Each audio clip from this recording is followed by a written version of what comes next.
Hello students, तो कैसे हैं आप सभी। आई होप आप बहुत अच्छे से होंगे और एग्जाम की प्रिपरेशन में लगे होंगे। चलिए आज हम बात करेंगे CTET paper number 2 social science से रिलेटेड।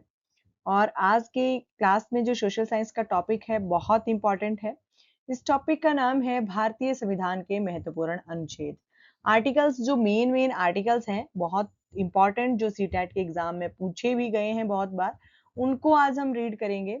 तो 30 एमसीक्यूज आज की क्लास में रहेंगे। बहुत इंपॉर्टेंट सभी क्वेश्चंस हैं और बहुत बहुत बहुत ज्यादा बार ये एग्जाम में पूछे जा चुके हैं। तो सीटेट के अलावा अगर आप और भी किसी भी प्रकार के एग्जाम की तैयारी कर रहे हो तो उसके लिए भी क्लास बहुत ज्यादा इंपॉर्टेंट है, क्योंकि कॉन्स्टिट्यूशन से रिलेटेड हर क्लास में मैक्सिमम क्वेश्चन जो है वो पूछे ही जाते हैं। चलिए शुरू करते हैं आज की क्लास। लेकिन क्लास शुरू करने से पहले मैं आपको बता दूं कि अगर आपने चैनल को अभी तक सब्सक्राइब नहीं किया है या फिर आप चैनल पर नए आए हो तो प्लीज चैनल को जरूर सब्सक्राइब कर लीजिए। साथ में लगे बेल आइकन को जरूर प्रेस कर दीजिए ताकि आपके पास आने वाले हर वीडियो का नोटिफिकेशन सबसे पहले पहुंच जाए। बाकी क्लास को आप लाइक जरूर कर दें। कमेंट करके आपका कोई सजेशन है, आपकी कोई क्वेरी है, वो भी आप मुझे बता सकते हो। बाकी क्लास को शेयर भी जरूर कर दें। सीटेट का जो एग्जाम है वो 6 सितंबर 2026 को होने वाला है, तो आपके पास अभी टाइम है। ठीक है, तो आप अगर फर्स्ट टाइम सीटेट का एग्जाम दे रहे हो तब भी बहुत अच्छे से इन क्लासेस के जरिए एग्जाम को क्वालिफाई कर सकते हो। और अगर आपका किसी वजह से दूसरा या तीसरा या फिर किसी भी प्रकार का अटेम्प्ट है, ठीक है, कौन सा भी अटेम्प्ट है आपका, फिर भी आपका एग्जाम जो है वो क्लियर हो जाएगा, क्योंकि बहुत इंपॉर्टेंट इंपॉर्टेंट क्लासेस मैं आपके लिए लेकर आने वाली हूँ। चलिए शुरू करते हैं आज की क्लास का फर्स्ट टॉपिक जो है विद एक्सप्लेनेशन। जो है वो आज की क्लास में क्वेश्चंस रहेंगे तो आपके लिए और भी आसान हो जाएगा याद रखना और चीजों को समझना। ठीक है, तो चलिए फर्स्ट क्वेश्चन जो है हमारा वो ये है कि भारतीय संविधान का कौन सा जो अनुच्छेद है वो विधि के समक्ष समता यानी कि कानून के सामने समानता, इसको विधि के समक्ष लिखा गया होगा या कानून के सामने लिखा गया होगा, सेम ही बात है। तो इसका अधिकार जो है वो प्रदान करता है। तो ऐसा कौन सा आर्टिकल है कॉन्स्टिट्यूशन का जो कानून के सामने समता का जो अधिकार है वो प्रदान करता है। तो ये जो आर्टिकल है ये आता है हमारा फंडामेंटल राइट्स के अंदर। ठीक है, ये आपने याद रखना है। फंडामेंटल राइट्स जो है वो भाग 3 में है। तो ये विधि के समक्ष समता या कानून के सामने जो समानता का अधिकार है वो आता है अनुच्छेद 14 में। ठीक है, आर्टिकल 14 जो है वो ये कहता है कि कानून के सामने सभी व्यक्ति समान हैं, चाहे फिर वो जज हो, चाहे फिर वो किसी घर में सफाई करने वाला एक कर्मचारी हो। अगर किसी भी तरह का कोई भी व्यक्ति किसी भी प्रकार का कोई अपराध करता है तो जो सजा एक बड़े से बड़े आदमी यानी कि बहुत बड़े नेता को मिलेगी, वही सजा जो है एक छोटे से गरीब परिवार के किसी कर्मचारी को मिलेगी। ठीक है, मतलब किसी के घर में कोई काम कर रहा हो उस कर्मचारी को भी वही सजा उस गुनाह के लिए मिलेगी। और अगर बड़े से बड़ा नेता भी कोई गुनाह कर देता है तो वही सजा उसको भी दी जाएगी। यानी कि कानून के लिए सभी एक बराबर हैं। ठीक है, उनके साथ किसी भी प्रकार का भेदभाव नहीं किया जाएगा। ठीक है, कि हाँ ये बहुत बड़ा नेता है इसको कम सजा दे दी जाए और ये छोटे से घर का एक मतलब मजदूर है या कुछ है उसको ज्यादा सजा दे दी, ऐसा बिल्कुल नहीं होगा। कानून के सामने सभी व्यक्ति जो है वो समान है। तो ये वाला जो अधिकार दिया गया है आर्टिकल 14 में दिया गया है। एक्सप्लेनेशन में हम देखते हैं कि अनुच्छेद 14 के अनुसार भारत के राज्य में किसी भी व्यक्ति को कानून के सामने कानून के समक्ष समानता और कानून के समान संरक्षण को से वंचित नहीं किया जा सकता है। ठीक है, सभी व्यक्तियों को बिल्कुल एक समान जो है वो समझा जाएगा। ठीक है, नेक्स्ट हमारा क्वेश्चन आता है क्वेश्चन नंबर 2 कि भारतीय संविधान के किस अनुच्छेद द्वारा अस्पृश्यता यानी कि छुआछूत का अंत जो है वो कर दिया गया है। सीटेट का एक फेवरेट क्वेश्चन है ये, बहुत बहुत बहुत बार ये पूछा जाता है और बहुत तरीकों से घुमा फिरा के इस क्वेश्चन को हर बार एग्जाम में पूछा ही जाता है। ठीक है, तो किसी न किसी सीरीज में ये क्वेश्चन जो है वो पूछा ही गया होता है। तो आपने ये याद रखना है कि अस्पृश्यता यानी कि छुआछूत का अंत जो है ये भी एक फंडामेंटल राइट है और ये आता है आर्टिकल 17 में। ठीक है, कौन सा आर्टिकल है, आर्टिकल 17 है, जिसमें ये कहा गया था कि किसी भी तरह का जो अस्पृश्यता है या छुआछूत है उसको नहीं किया जाएगा। जैसा कि आपको पता है पहले का जो समाज था उसमें ये कहा जाता था कि ये नीच है, ये ब्राह्मण है, ये क्षत्रिय है, ये शूद्र है, इस तरह से जो भेदभाव किया जाता था। जो राजपूत वगैरह होते थे या ब्राह्मण वगैरह होते थे वो उन्होंने अपने लिए अलग से कुएं बना रखे होते थे, अलग से मंदिर बना बना रखे होते थे, जिसमें जो था वो जो जातियाँ डिवाइड कर दी गई थी, छोटी जातियों के लोगों को एंटर नहीं करने दिया जाता था, उनके साथ बिल्कुल अभद्र व्यवहार किया जाता था, उनके साथ बिल्कुल अस्पृश्यता वाला व्यवहार जो था वो किया जाता था।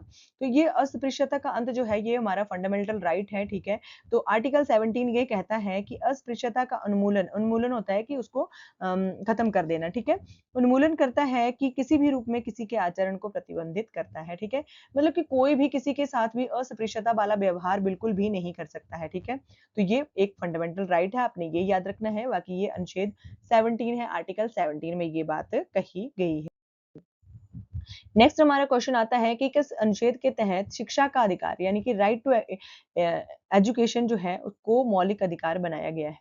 तो किस अनुच्छेद के तहत शिक्षा के अधिकार को राइट टू एजुकेशन जो है वो मौलिक अधिकार बनाया गया है? तो ये जो राइट टू एजुकेशन के अधिकार को एक फंडामेंटल राइट बनाया गया था कौन से आर्टिकल के तहत? अनुच्छेद 21 ए के तहत, ठीक है? हिंदी में 21 क कहा जाता है। तो आर्टिकल 21 ए में जो है वो शिक्षा के अधिकार को राइट टू एजुकेशन को मौलिक अधिकार जो था वो बनाया गया था। तो ये किया गया था 86वें संवैधानिक संशोधन के द्वारा 2002 में ये संशोधन हुआ था। तो 86 नंबर की अमेंडमेंट थी ये कॉन्स्टिट्यूशनल अमेंडमेंट जो थी 86 नंबर की थी जो 2002 में हुई थी। उसके द्वारा जो था वो 21 ए में इसको जोड़ा गया था कि जो 6 से 14 वर्ष के बच्चे हैं उनके लिए मुफ्त और अनिवार्य शिक्षा को मौलिक अधिकार जो था वो बना दिया गया था। फंडामेंटल राइट जो था वो बना दिया गया था 6 से 14 वर्ष के बच्चों के लिए, ठीक है? नेक्स्ट हमारा क्वेश्चन आता है कि संविधान के किस अनुच्छेद में डॉक्टर वी.आर. अम्बेडकर को ने संविधान का हृदय और आत्मा कहा है? बहुत बहुत बहुत इंपॉर्टेंट क्वेश्चन है। अगर आप नोट्स बनाते हो तो वेरी गुड, क्योंकि मैं आपको हर क्लास में कहती हूँ कि आप प्लीज नोट्स जरूर बनाइए, क्योंकि एग्जाम में जब 4 से 5 दिनों का टाइम बचता है तो हमारे पास जो है वो एक रिवीजन के लिए खुद का मटेरियल तैयार हो जाता है कि हम क्विक रिवीजन जो है अपने नोट्स से कर सकते हैं, ठीक है? तो नोट्स जरूर बनाया करिए। तो इसको भी जरूर नोट कर लीजिए, बहुत फेवरेट क्वेश्चन है ये भी सीटेट का कि जो वी.आर. अम्बेडकर थे अम्बेडकर जी थे जो संविधान निर्माता थे, पहले कानून मंत्री थे भारत के, ठीक है? जिनको प्रारूप समिति का अध्यक्ष कहा जाता है, ठीक है? बहुत बहुत बहुत इन्होंने जो था वो संविधान के लिए काम किया है, ठीक है? तो ये संविधान निर्माता भी कहे जाते हैं। ये जो मानते थे कि कौन से आर्टिकल को जो था वो संविधान की हृदय और आत्मा दोनों मानते थे, ठीक है? तो ऐसा आर्टिकल इम्पोर्टेंट था आर्टिकल नंबर 32, ठीक है? आर्टिकल 32 जो है वो भी एक फंडामेंटल राइट ही है, ठीक है? तो आर्टिकल 32 क्या है? संवैधानिक उपचारों का अधिकार है ये, जिसमें 5 प्रकार के रिटों की बात की गई है। तो नागरिकों को उनके मौलिक अधिकारों के उल्लंघन पर सीधे सुप्रीम कोर्ट जाने का अधिकार देता है, ठीक है? अगर उनके मौलिक अधिकारों का उल्लंघन होता है, किसी के साथ अस्पृश्यता वाला व्यवहार होता है या किसी को कानून के सामने समानता नहीं दी जाती है, किसी की स्वतंत्रता की अवहेलना की जाती है, मतलब कि जितने भी मौलिक अधिकार हैं, अगर उन किसी भी व्यक्ति को लगता है कि हमारे मौलिक अधिकारों का हनन हो रहा है, तो वो सीधे सुप्रीम कोर्ट में जा सकते हैं, ठीक है? तो ये आर्टिकल 32 है जिसको बी.आर. अम्बेडकर जी ने संविधान की हृदय और आत्मा जो है वो कहा है, ठीक है? तो ये आपने याद रखना है, बहुत इंपॉर्टेंट है। नेक्स्ट आता है हमारा क्वेश्चन कि भारतीय संविधान का कौन-सा अनुच्छेद जो है वो प्राण और दैहिक स्वतंत्रता का संरक्षण जो है वो देता है? तो शायद से ये क्वेश्चन जो था पिछले ही एग्जाम में पूछा गया था, तो बहुत इंपॉर्टेंट है ये क्वेश्चन कि ऐसा कौन-सा आर्टिकल है जो प्राण और दैहिक स्वतंत्रता के संरक्षण का यानी कि जीवन का अधिकार जो है वो देता है? सीधे अगर पूछा जाए तो जीवन का अधिकार कौन-सा आर्टिकल देता है? तो ये आपने बताना है आर्टिकल नंबर 21, ठीक है? आर्टिकल 21 ए जो है वो फंडामेंटल राइट है राइट टू एजुकेशन, ठीक है? उसको ए में जोड़ा गया है, लेकिन 21 अकेला जो है वो है जीवन का अधिकार। ये आपने याद रखना है, प्राण एवं दैहिक स्वतंत्रता का संरक्षण का अधिकार जो है वो 21 है, ठीक है? एक्सप्लेनेशन में कहा गया है कि 21 में किसी भी व्यक्ति को उसके प्राण और दैहिक स्वतंत्रता से कानून द्वारा स्थापित प्रक्रिया के बिना वंचित ना किए जाने की गारंटी जो है वो देता है, ठीक है? तो मतलब कि जो जीवन जीने का अधिकार है अपनी मर्जी से जीवन जीने का अधिकार जो आर्टिकल 21 में दिया गया है, जो एक फंडामेंटल राइट है। नेक्स्ट आता है कि राज्य की नीति निर्देशक तत्वों के अंतर्गत ग्राम पंचायतों का जो संगठन है वो किस अनुच्छेद में वर्णित है, ठीक है? तो ये जो राज्य के नीति निर्देशक सिद्धांत है, सबसे पहले तो आपको ये पता होना चाहिए कि ये जो डीपीएसपी है यानी कि directive principle of state policy है, ये कौन से भाग में है, कौन से पार्ट में है? तो ये भाग नंबर 4 में दिए गए हैं, ठीक है? भाग नंबर 3 में जो है वो मौलिक अधिकार हैं और भाग नंबर 4 में जो है वो राज्य के नीति निर्देशक तत्व जो है वो दिए गए हैं। तो इसके अंतर्गत जो है वो ग्राम पंचायतों के संगठन को किस अनुच्छेद में वर्णित जो है वो किया गया है? भाग 4 के कौन-सा अनुच्छेद है जो ये कहता है कि ग्राम पंचायतों का संगठन जो है वो होगा? तो ये आर्टिकल है 40, ठीक है? कौन-सा है? 40 आर्टिकल है ये। तो अनुच्छेद 40 जो है राज्यों को ग्राम पंचायतों को गठित करने और उनके स्वशासन की इकाइयों के रूप में कार्य करने योग्य बनाने का निर्देश जो है वो देता है। भाग नंबर 4, ठीक है? आपने याद रखना है आर्टिकल 40 जो है वो भाग नंबर 4 में आता है, जो राज्य के नीति निर्देशक तत्व हैं, ठीक है? तो ये आपने याद रखने हैं, बहुत इंपॉर्टेंट है। नेक्स्ट हमारा क्वेश्चन आता है कि भारत के नागरिकों के लिए एक समान नागरिक संहिता यानी कि यूनिफॉर्म सिविल कोड जो है उसका उल्लेख किस अनुच्छेद में किया गया है? तो यूनिफॉर्म सिविल कोड जो है वो आर्टिकल 44 में है। ये भी डीपीएसपी के अंडर आता है, ठीक है? राज्य के नीति निर्देशक तत्वों के अंदर जो है वो आता है।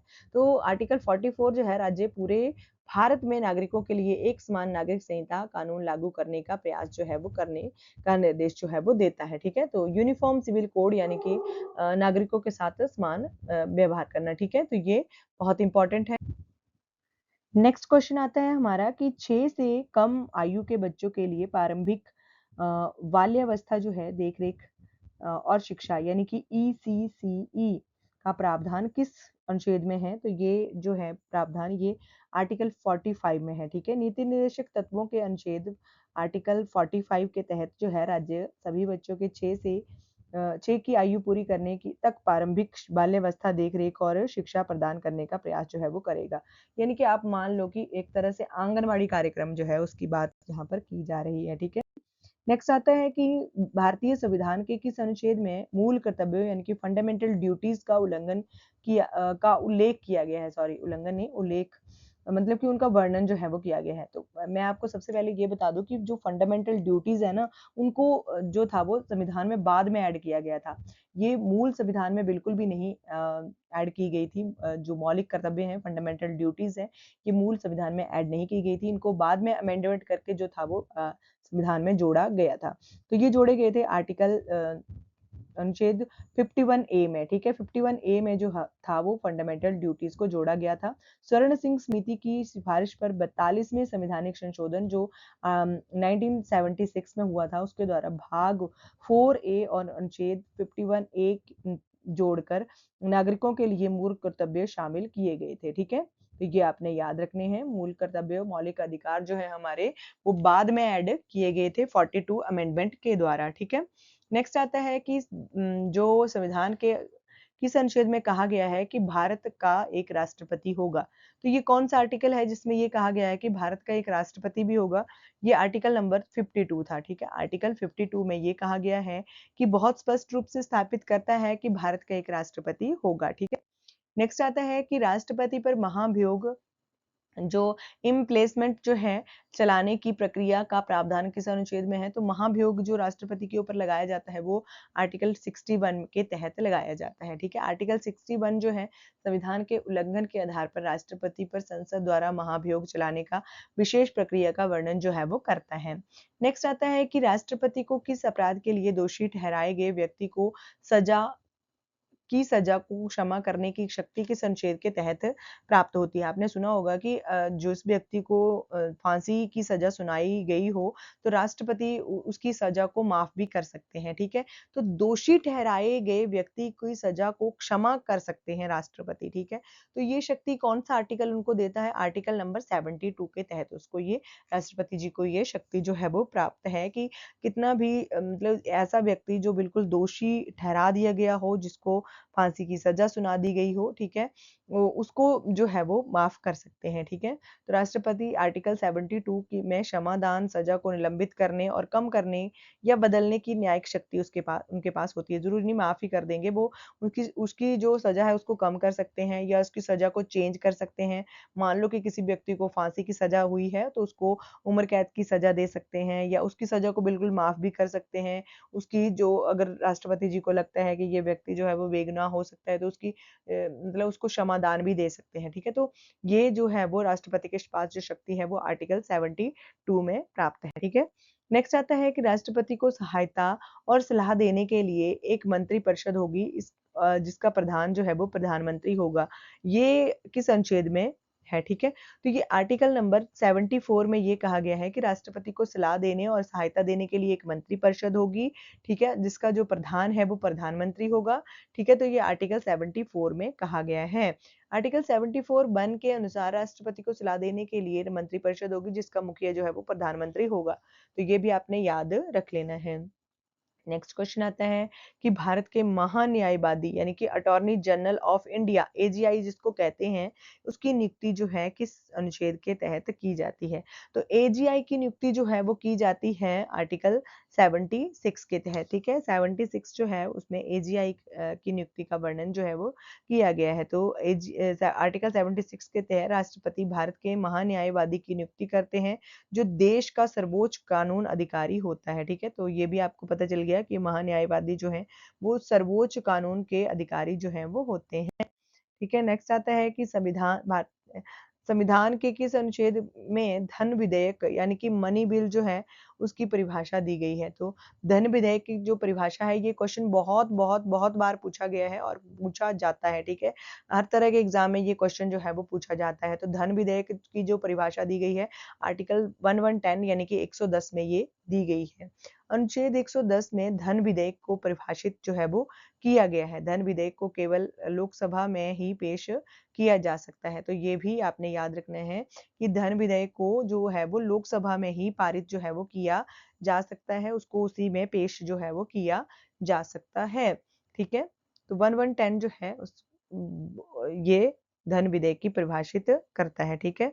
नेक्स्ट आता है कि वार्षिक वित्तीय वितरण जिसे आमतौर पर बजट कहा जाता है, ठीक है। वार्षिक वित्तीय वितरण को बजट जो है वो कहा जाता है।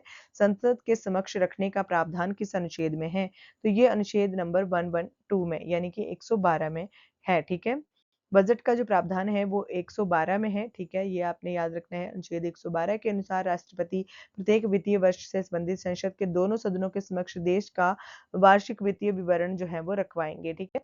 नेक्स्ट आता है संसद के जो विश्रांति काल है यानी कि सत्र ना चलने के दौरान राष्ट्रपति को अध्यादेश जो ऑर्डिनेंस है उसको जारी करने की शक्ति कौन सा अनुच्छेद देता है। तो वो देता है 123, ठीक है। 123 जो है वो राष्ट्रपति को अध्यादेश जारी करने की शक्ति जो है वो देता है कि यदि संसद का सत्र ना चल रहा हो और तत्काल कानून की आवश्यकता हो तो राष्ट्रपति अनुच्छेद 123 के तहत अध्यादेश जारी कर सकते हैं।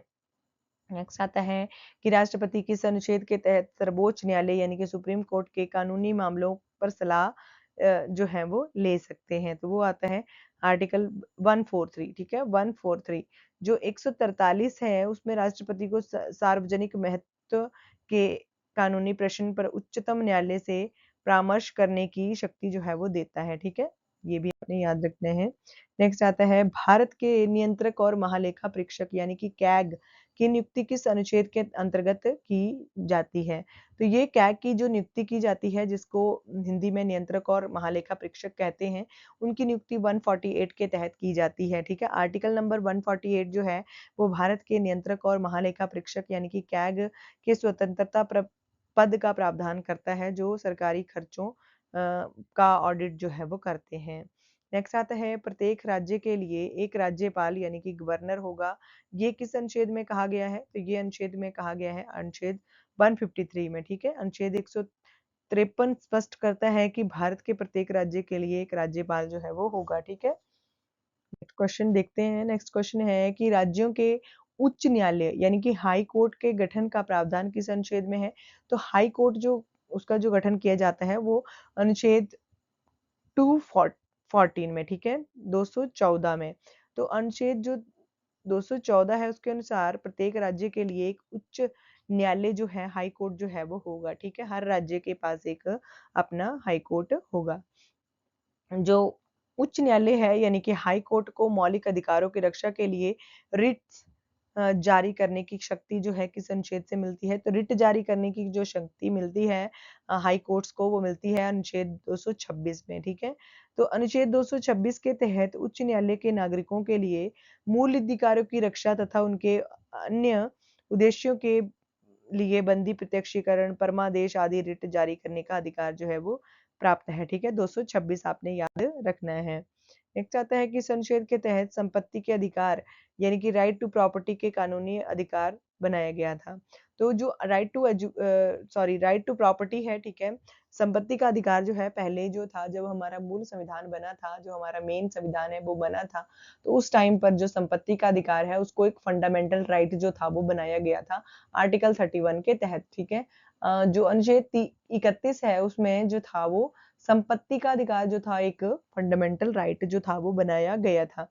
लेकिन बाद में जब लगा कि इस अधिकार की जो है वो एक तरह से बहुत ज़्यादा मतलब दुरुपयोग हो रहा है, तो उसके बाद जो था एक अमेंडमेंट की गई जिसके तहत जो था वो इस अधिकार को, संपत्ति के अधिकार को मौलिक अधिकारों से हटाकर एक कानूनी अधिकार जो था वो बना दिया गया। तो कानूनी अधिकार जो बनाया गया इसको अनुच्छेद 300 ए के तहत बनाया गया, ठीक है। 44वें संवैधानिक संशोधन यानी कि 1978 के तहत संपत्ति के अधिकार को मौलिक अधिकार की सूची से हटाकर अनुच्छेद 300 ए के तहत जो है एक कानूनी विधिक अधिकार जो था वो बना दिया गया। नेक्स्ट आता है कि पंचायती राज संस्थाओं को संवैधानिक दर्जा देने के लिए कौन सा अनुच्छेद जो है वो विस्तृत व्यवस्था करता है।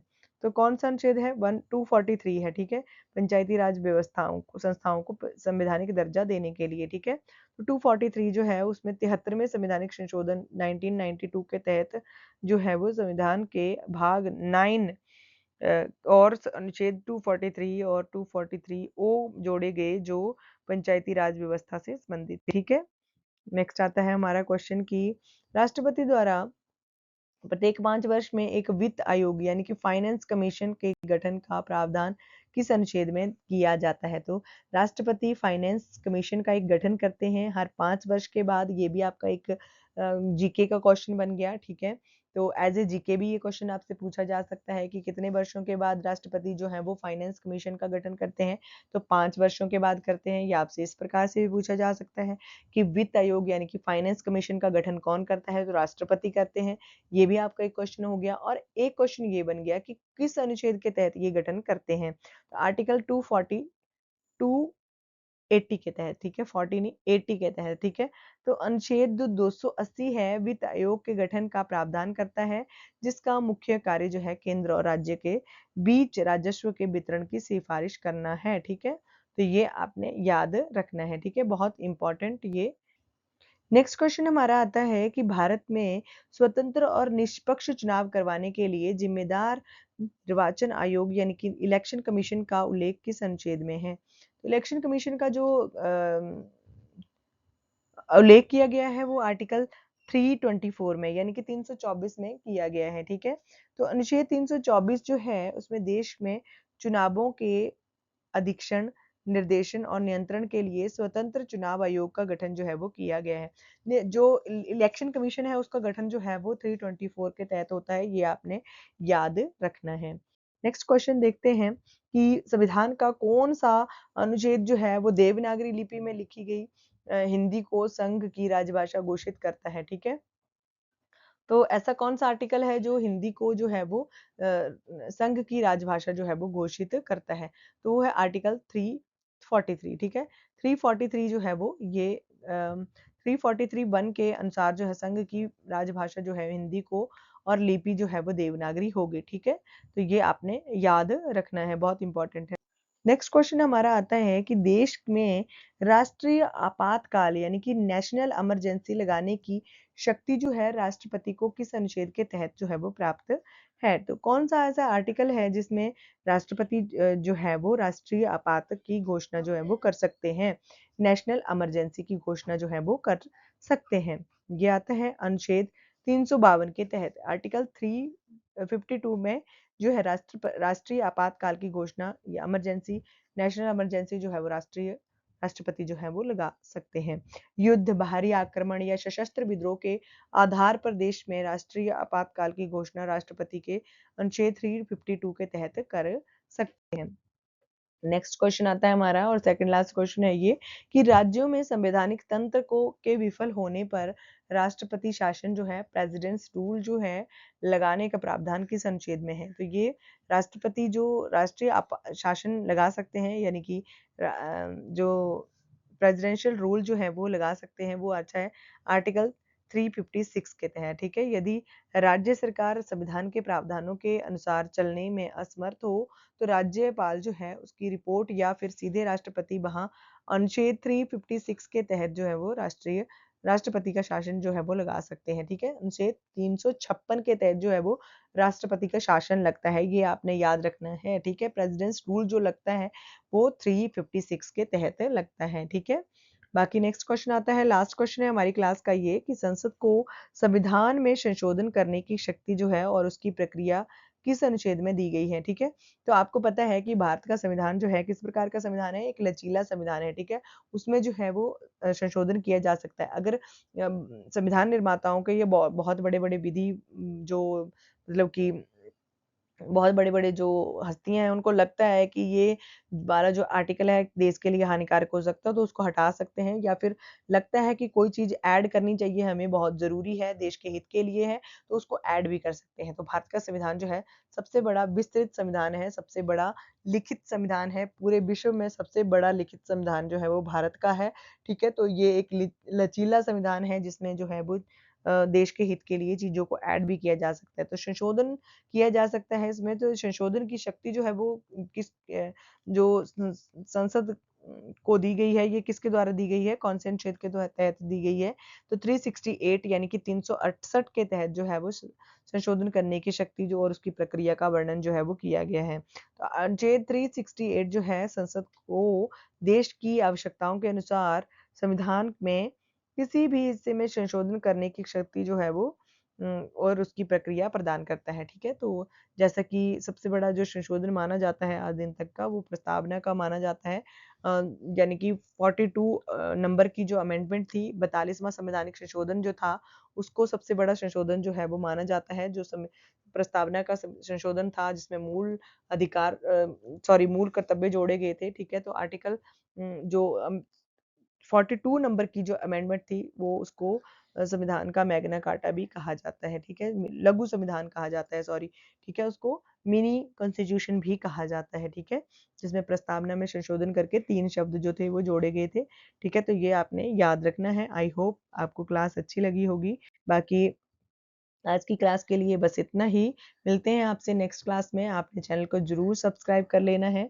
अगर आपको क्लास अच्छी लगी है तो प्लीज़ लाइक ज़रूर कर दें क्लास को। बाकी मुझे कमेंट करके ज़रूर बताएँ कि आपको क्लास कैसी लगी। क्लास के क्वेश्चन बहुत इंपॉर्टेंट थे, सभी पीवाईक्यूज़ थे, बहुत बार ये क्वेश्चन रिपीट हो चुके हैं, मोस्ट रिपीटेड क्वेश्चन थे और एग्ज़ाम में इसी तरह के क्वेश्चन पूछे जाने की पूरी संभावना है, ठीक है? तो आपने ये याद रखने हैं सभी क्वेश्चन। यही आर्टिकल मेन जो हैं पूछे जाते हैं बार-बार। बाकी क्लास को आपने शेयर भी कर देना है अपने फ्रेंड्स के साथ, अपने रिलेटिव, आपका कोई नोन है जो सीटेट के एग्ज़ाम की प्रिपरेशन कर रहा है या किसी भी और एग्ज़ाम की भी प्रिपरेशन कर रहा है, उसके साथ आपने इस क्लास को ज़रूर शेयर करना है। बाकी आपका कोई क्वेरी है, आपका कोई सजेशन है तो कमेंट करके ज़रूर बताएँ। Thank you for watching. मिलते हैं नेक्स्ट क्लास में।